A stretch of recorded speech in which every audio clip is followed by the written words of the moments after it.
నమస్తే అండి. నేను వినయ్ వాళ్ళ ఫాదర్‌ని. బాబుతో రమ్మని చెప్పారంట కదా! ఇదిగోండి మీ అబ్బాయి ప్రోగ్రెస్ రిపోర్ట్. అంతా బానే ఉంది కదండీ! చదువుతున్నాడు కదండీ!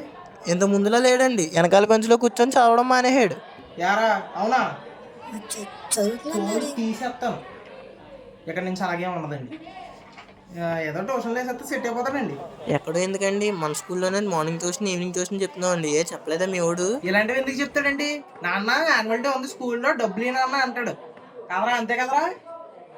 స్కూల్‌లో కూడా తిప్పుతానంటానండి. వద్దు నేను ఫ్రెండ్స్‌తో సైకిల్ మీద వెళ్ళిపోతాను అంటాడు. స్కూల్‌కి కూడా సరిగ్గా రావట్లేదండి. నిన్న మొన్న కూడా రాలేదు. అది చెప్దామని పిలిచామండి. ఏరా అవునా?